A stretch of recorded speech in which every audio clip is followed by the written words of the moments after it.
Buenas noches. Estamos aquí en Perspectiva Mundial, María Eva Mejía y Margarita Rojas, con una realidad que no nos esperábamos esta semana, y es que Estados Unidos puso en marcha hacia aguas del Mar Caribe venezolano buques armados con misiles, con aviones Poseidón, con 4.000 infantes de marina y un submarino nuclear en una operación anunciada como una ofensiva contra los carteles del narcotráfico, entre ellos el ya conocido Cartel de los Soles, que el gobierno de Donald Trump relaciona en forma directa con Nicolás Maduro y otros miembros del régimen que gobierna Venezuela.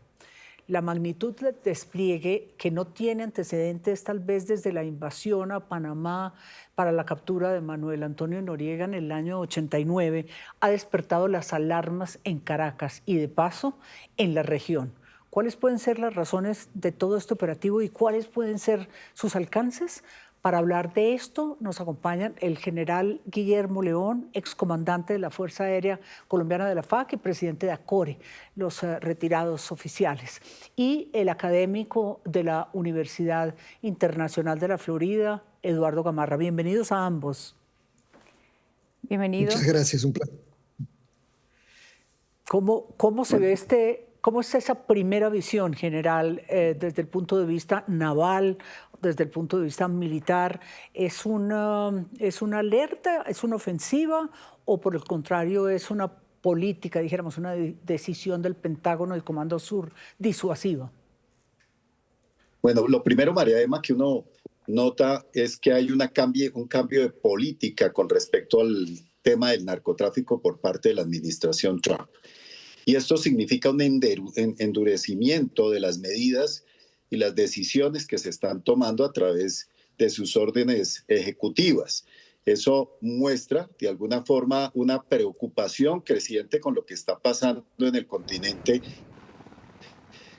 con el tráfico de narcóticos y cómo sigue generando enormes problemas en los Estados Unidos.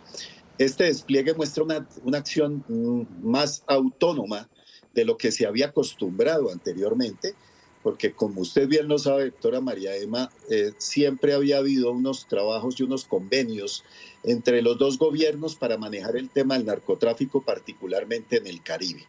Y yo creo que esta decisión viene a raíz del régimen de Maduro, que hoy goza de legitimidad, pero que también está investido del tema del narcotráfico, que requiere medidas mucho más contundentes que van a estar en cabeza del Comando Sur y que muestran un despliegue y la capacidad de utilizar hoy en día poder militar para enfrentar un tema que anteriormente no había sido considerado en esta capacidad de fuerza. Entonces aquí hay elementos fundamentales que parten un poco el punto o como había sido la política anterior para llevarla a unos niveles de mayor envergadura y con participación de fuerzas militares. General, vamos a hablar un poquito más adelante de las características del despliegue, pero desde la perspectiva política le quiero preguntar a Eduardo Gamarra, profesor, ¿es la lucha antidrogas o es el cerco a Nicolás Maduro detrás de la lucha antidrogas? Yo creo que es una combinación de ambos, ¿no? Y creo que es importante, no para contradecir al general, pero los Estados Unidos viene utilizando a sus Fuerzas Armadas en la lucha contra el narcotráfico desde el año 1986. La primera vez fue en Bolivia. Y sucesivamente, pues de alguna manera las Fuerzas Armadas de los Estados Unidos han estado muy involucradas. El Comando Sur, que está a pocas cuadras de mi oficina, ha estado extraordinariamente involucrado en la lucha contra el narcotráfico. Lo que sí es diferente, y lo que decía el general, es que generalmente ha sido en colaboración con los países de la región. Y esa es una diferencia muy importante. Y en ese sentido, entonces, es donde viene la decisión política que ha tomado el presidente Trump. En parte por la decisión para resolver algunas contradicciones que tiene la política de Estados Unidos hacia Venezuela. Porque, francamente, me es a veces difícil explicar las contradicciones. Por una parte, se negocia directamente con Miraflores temas migratorios, temas de deportaciones y se negocia también directamente con el Ejecutivo en Venezuela el levantamiento de sanciones, primero la imposición y luego el levantamiento de sanciones a Chevron. Entonces, en ese contexto es donde es difícil explicar, digamos, esta ofensiva en contra de Nicolás Maduro, más allá, digamos, de mandar un mensaje fuerte político a Nicolás Maduro, pero también creo que hay una dimensión de política doméstica en los Estados Unidos. Y acá concluyo con lo siguiente. Se vienen elecciones de medio término. La percepción es que, al menos en cuanto a América Latina, Estados Unidos ha sido bastante débil, ¿no? Más allá de intentar aparecer como que han sido muy duros con el comunismo, etcétera, no han hecho nada concreto para desestabilizar ni a Cuba, ni a Nicaragua, ni a Venezuela, por una parte. Y por otra, está el tema concreto que una buena parte de las encuestas entre hispanos en los Estados Unidos han demostrado una erosión enorme, inclusive acá en la Florida, del apoyo de hispanos venezolanos en particular hacia el presidente Trump. Yo quería profundizar como en esa división. ¿Es más por las diferencias también con la Secretaría de Estado? Se rumora mucho que una es la posición de Marco Rubio y otra es la posición del presidente y el vicepresidente Vance. Eduardo, antes de volver con el general, ¿cree usted en eso? Han sido absolutamente públicas esas diferencias. La diferencia es entre Marco Rubio y la postura que él asumió, siendo del sur de la Florida.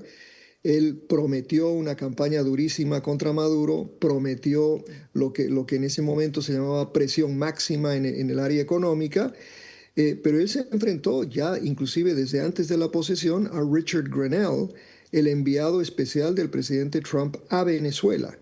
La persona que fue a Venezuela, negoció con Venezuela el tema económico y también negociaron el tema del intercambio de deportados.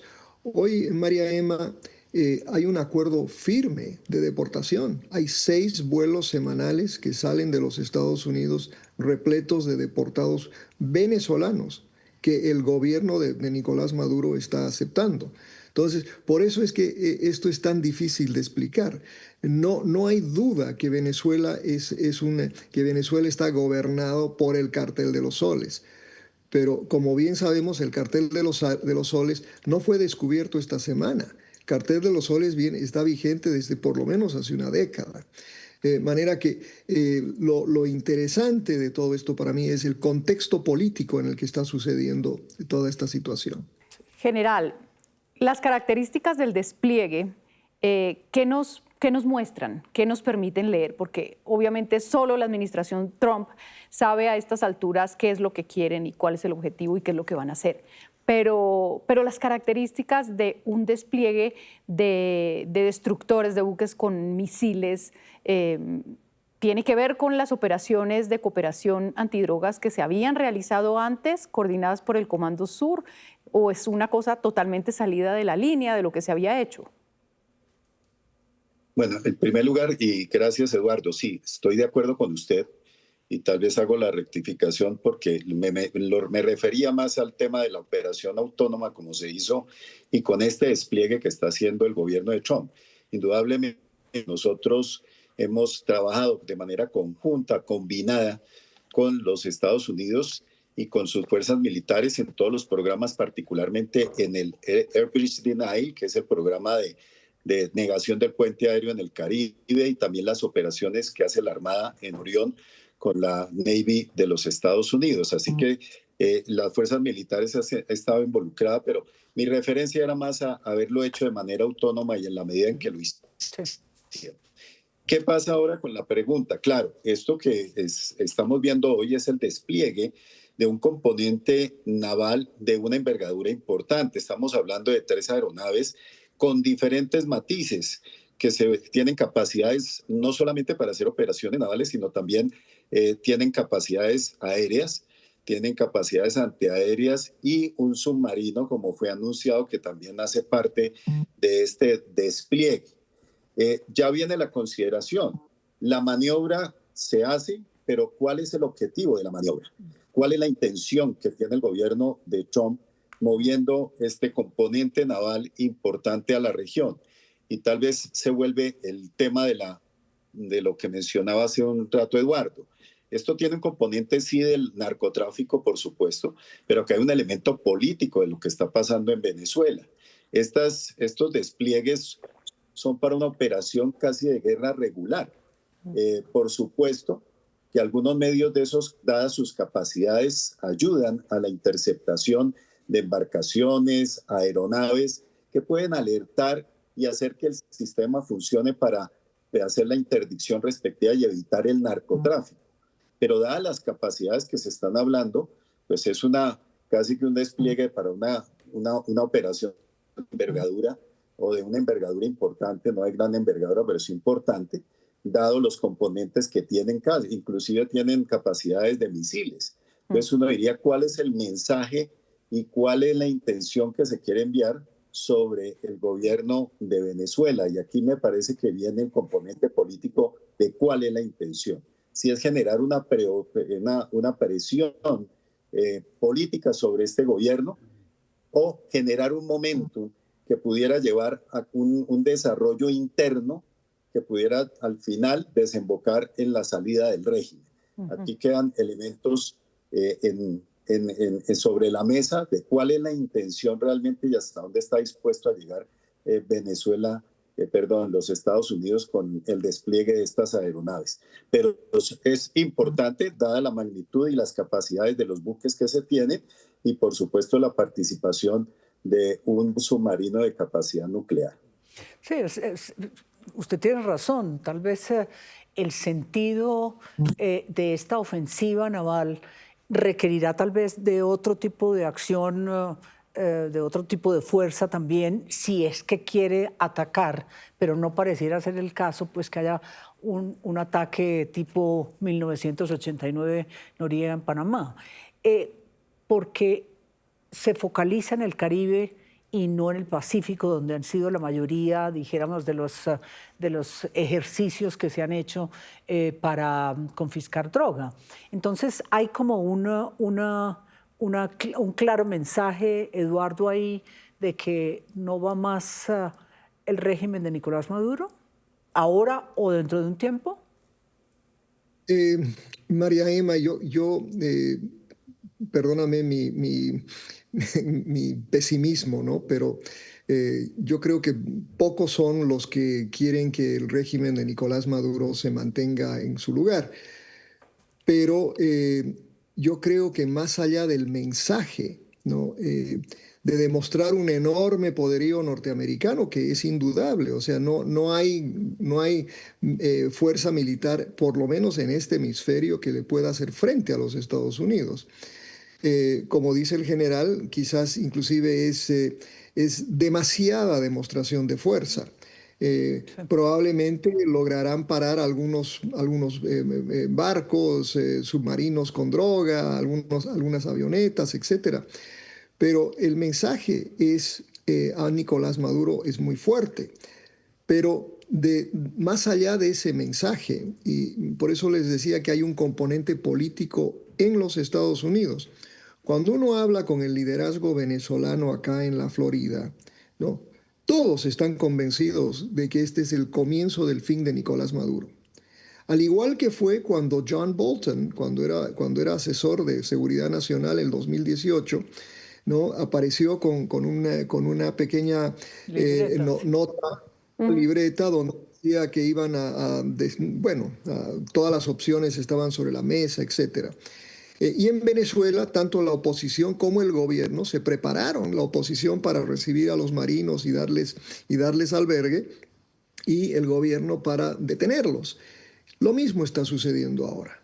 Y yo no creo, y lo digo de la siguiente manera, me parece que nuevamente los que están en el exilio van a estar absolutamente decepcionados, porque sostener esta fuerza, ¿no? El costo es enorme. Esto estará ahí una semana, 2 semanas, no sé, pero eso no va a estar ahí indefinidamente. Y al final el que quedará es Nicolás Maduro. Y Nicolás Maduro podrá más bien decir, nosotros logramos repeler al atacante, ¿no? General, la respuesta por lo pronto de Nicolás Maduro ha sido movilizar a 4,5 millones de milicianos, dice él, en todo el territorio de Venezuela. Hablando en términos militares, pues estamos hablando de dos cosas muy distintas, ¿no? Activar una fuerza de milicianos frente a esta fuerza naval que está desplegando Estados Unidos. Si uno quisiera hablar de fuerzas, ¿cómo están planteadas las cosas en el tablero? Bueno, volvemos nuevamente un poco al tema de la intención. ¿Cuál es la intención? Cuando uno mueve una fuerza como la que ha desplegado los Estados Unidos para el tema de la adicción o el narcotráfico, combatir el narcotráfico, uno diría que está sobredimensionada, podría ser más pequeña y con otro tipo de buques o medios que pudieran ser mucho más efectivos, como se ha presentado anteriormente. Lo mencionaba la doctora María Emma, cuando se ha querido trabajar en este tema de interdicción, se hace de manera coordinada, combinada con otros países, reuniendo medios de todo y resulta ser efectivo. Lo hemos visto ya en cómo se han logrado resultados importantes en ello. O sea que para una acción de narcotráfico diríamos que los medios van más allá de la necesidad. Pero para una operación o una invasión, pues tampoco son los suficientes para poder completar la tarea. Cuando uno mira, son 4,000 Marines que están movilizando, de acuerdo a la información que se tiene. Pero esto hay que sacar el personal que es administrativo, que cumple tareas dentro de los mismos buques que están allí. Así que podríamos hablar de que máximo podríamos tener 1 o 2 batallones de Marines para hacer un desembarco. Entonces uno diría, tampoco es una fuerza como para copar o lograr unos grandes objetivos. De pronto, con las capacidades que están, se logra la neutralización de unos temas de radares, de vigilancia, algunas neutralización de capacidades de bases aéreas o de batallones, en fin, un daño limitado. Pero me parece que por allí tampoco tendría un resultado y, como dice Eduardo, movilizar una fuerza de estas requiere recursos. ¿Y cuál es la intención y hasta dónde van a poderlo soportar? Y realmente si tienen una intención más allá de una interdicción como ellos mismos han manifestado. Entonces, cuando uno mira y dice, vamos a tener 4 millones de milicianos, pues no hay comparación, ya lo ha dicho Eduardo. Son fuerzas que no están entrenadas para una guerra con los Estados Unidos, no tienen la capacidad del armamento. Hemos visto cómo cada vez que activan estas milicias se presentan descoordinaciones y se nota el bajo entrenamiento que tienen para enfrentar una fuerza de estas características. Así que no hay cómo compararlo y se vuelve más un tema simbólico de compromiso de Venezuela o del gobierno o del régimen venezolano para defender el status quo que tienen al interior de Venezuela, más que una reacción efectiva que pueda neutralizar una verdadera intención de los Estados Unidos si quisiera hacer una operación de mayor envergadura dentro del territorio de Venezuela. Pues estamos aquí en Perspectiva Mundial, Margarita Rojas, María Eva Mejía, con 2 grandes invitados que nos ayuden a entender esta situación, esta nueva realidad que tenemos en el Caribe venezolano. Si uno habla de fuerzas, si uno habla de equipamiento, los equipos venezolanos están muy viejos. Dijéramos, tuvieron grandes fuerzas, sus F-16, navales también, pero eso no se compara, generales. También ahí en los equipos están muy atrasados. No hay comparación entre la capacidad de los Estados Unidos en su todo, ¿no? No hablemos de esta fuerza de tarea porque quisiera hacer una operación de mayor envergadura, pues no hay cómo comparar la capacidad de los Estados Unidos. Es la primera potencia mundial en temas militares.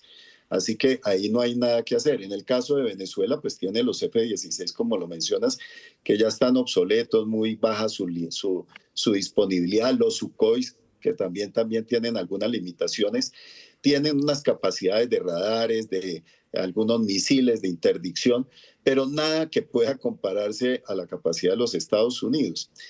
Aquí vendría realmente cuál es la intención y hasta dónde podría llegar la presión de los Estados Unidos sobre los objetivos políticos que tengan sobre Venezuela. Y le quisiera preguntar al profesor Gamarra, la respuesta de la Cancillería venezolana ha sido también una advertencia sobre el hecho de que esta amenaza pone en peligro la estabilidad y la paz de la región, de una región que de alguna manera se precia de no tener conflictos y que Estados Unidos esté poniendo, digamos, ahí un poco a tambalear eso en términos de estabilidad. ¿Qué piensa usted de esa situación que de todas maneras, por supuesto, nos pone en alerta a todos los países que estamos aquí en el área? Bueno, es una reacción que se venía a venir. Yo creo que en Venezuela siempre se habla del imperio, de la agresión del imperio, de la intervención, y esto el gobierno lo puede utilizar, en realidad ya lo está utilizando para lograr apoyo interno, ¿no? En un momento crucial para su gobierno. Acá el grito de siempre, ¿no? Vienen los americanos, están a punto de invadir, vienen los yanquis, los gringos, etcétera, y resulta que nunca vienen. Pues ahora el gobierno de Venezuela puede decir, miren, están acá a pocas millas náuticas, y efectivamente son una amenaza. Y están amenazando al gobierno, ¿no? Que para ellos ha sido democráticamente electo. Entonces, es una, digamos, declaración obvia. Lo más preocupante, yo creo, para Estados Unidos quizás, es que hay otros países en la región que también han utilizado ese tipo de lenguaje. La reacción de México, por ejemplo. Correcto. Lo predecible es que Cuba lo diga y que lo diga Nicaragua, ¿no? O quizás el presidente saliente de Bolivia, pero hay muy pocos gobiernos en el mundo que vayan a quejarse o a defender en este momento, por lo menos situarse contrarios a Estados Unidos, ¿no? Entonces, pero sí, es predecible la declaración y veamos pues qué es lo que sucede en los próximos días, ¿no? Eduardo, sí, como usted dice, esto es una presencia de una semana, si acaso, y más bien disuasiva, o el principio, porque ya teníamos un alza, un incremento enorme en lo que es pues la recompensa ofrecida, como hablamos, por el presidente Maduro, a $50 millones, el doble de Bin Laden. Esto es el comienzo, vuelvo a repetir, de una estrategia hasta sacar a Maduro, y hablo de la oposición, el papel que puede jugar la oposición venezolana en esto. A usted allá le debe tocar con frecuencia escuchar a líderes de esa oposición fragmentada. Mire, es importante la pregunta porque para muchos, ¿no? Y acá especialmente cuando uno escucha al liderazgo venezolano, hablan de que este es un momento muy importante donde de alguna manera habría una cierta implosión en el gobierno de Venezuela. Y para ellos esa implosión está caracterizada por una lucha entre los Rodríguez, que son los que negocian con Estados Unidos, y Maduro, ¿no? La gran pregunta es por qué a Maduro le ponen esta fianza y no a los Rodríguez, que también forman parte de esta organización. Entonces, hay esta idea de que hay una implosión y que con esta presión de Estados Unidos, dentro de poco cae Venezuela y retorna a la democracia. Yo lamentablemente creo que, y lo digo por la experiencia que tengo analizando las relaciones de Estados Unidos con Cuba. Mira, en mis 39 años de vivir en Miami, no creo que pasé una semana sin escuchar a alguien que venía a mi oficina y me decía, Fidel cae hoy, ¿no? O Raúl cae hoy, y estamos en eso, van 67 años.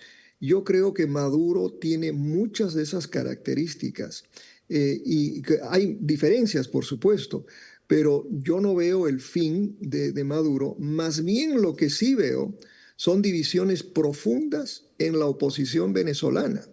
Divisiones, por ejemplo, entre aquellos que llegaron y ya son ciudadanos y aquellos que acaban de perder su TPS o su parol humanitario y que están siendo deportados a pesar de haber sido prometidos protección.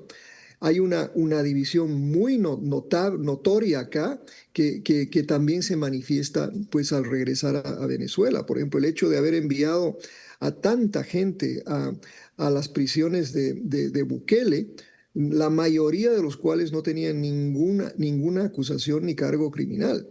Eso ha generado una tensión acá. Se ha perdido la empatía intergeneracional, en otras palabras, ¿no? General, para mencionar más antecedentes de estos de los que menciona el profesor Gamarra, encontramos que exactamente en el año 2020, es decir, hace 5 años, Donald Trump elevó las recompensas por Nicolás Maduro y anunció una ofensiva antidrogas. Entonces, ¿estamos repitiendo de alguna manera la estrategia? ¿Estamos repitiendo la historia? ¿O puede ser que estamos en un momento distinto que pueda conducir a un desenlace distinto? Bueno, yo creo que, como decía el profesor Gamarra, tanto los venezolanos como el vecindario quiera que esta vez funcionara, a pesar de todos los esfuerzos que se han realizado, que esta vez funcionara. Yo creo que va en la misma línea, pero con unos elementos distintivos. En primer lugar, en esa época se habló de una recompensa. Se habló también, por supuesto, de algunos vínculos del mismo régimen con temas de narcotráfico, es decir, es similar la historia, pero no con el énfasis, y yo me acojo también a la línea que mencionaba el profesor Gamarra, que este gobierno subió con unos compromisos y algunos de los funcionarios, como es el secretario de Estado con respecto al tema de Venezuela, que hace que sean mucho más enfáticos y busquen unos resultados de mayor envergadura. Creo que las circunstancias son distintas y yo pensaría que hoy lo que se busca es precisamente generar unas condiciones de presión sobre el gobierno de Maduro que obligue a reevaluar las propuestas que en años anteriores no dieron resultado cuando estaba Guaidó ejerciendo de alguna manera en paralelo con el régimen. Y que no, al final del día, cuando ya estábamos, diríamos, alineados algunos aspectos para poder llegar a un acuerdo, finalmente se articula el acuerdo y continúa el régimen posicionado. Yo creo que hoy lo que se busca es generar una mayor presión con el fin de encontrar o llegar a acuerdos que permitan la salida del régimen, o dos, generar una situación interna de mucha presión para generar lo que mencionaba el profesor Gamarra de la implosión interna. Pero definitivamente creo que Estados Unidos no estaría en la intención de generar una invasión a Venezuela. Yo creo que la experiencia que han tenido en Afganistán, en Irak, en otras partes, no los llevarían a ellos a tomar una decisión por los resultados lamentables que han sido estas invasiones y que al final no se logran los objetivos y se generan ese otro tipo de problemas. Creo que por ese sería el camino y la intención, pero hay elementos distintos de mayor presión, unas circunstancias de gobierno de mayor interés en que se sucedan estos cambios y por supuesto una región como el caso de Colombia, donde vemos que parte de los problemas o buena parte de los problemas que tenemos nosotros aquí están originados al otro lado de la frontera.